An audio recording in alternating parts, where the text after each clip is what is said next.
இனிமே சத்தியமா மனசே வெறுத்திருப்பியான் ப்ரோ. 15 கில்லு வச்சு பொறிச்சோம் ப்ரோ. ஃபர்ஸ்ட் இங்கே ஒரு டவுன் வச்சுருப்பேன். இவனுக்குள்ளே ஒன் டாப் அடிச்சு இவனையும் இவனுக்குள்ளே கிளியர் பண்ணிடுவேன்.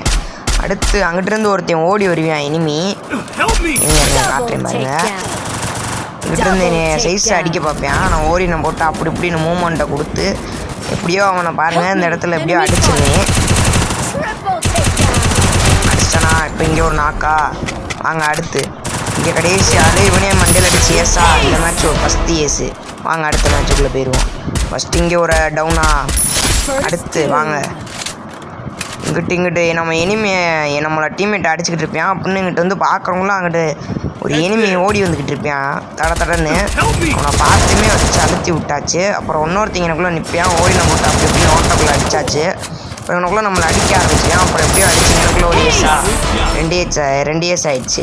வாங்க இப்போ கடைசி மேட்ச்சு எனக்குள்ளே தாம்சனில் தரமாக அடிச்சிருவேன்.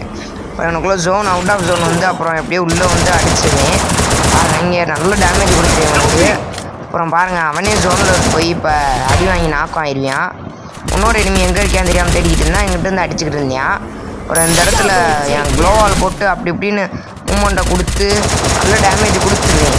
இப்போ டக்குன்னு எனக்கு பதட்டத்தில் கை வரல. நல்லா எப்படியோ அடித்து ட்ரிபிள் டெக்டனோட மேட்ச்சை முடிச்சு புயாவை அடித்தா ப்ளீஸ். இதுக்கே சப்ஸ்கிரைப் பண்ணிடலாமே.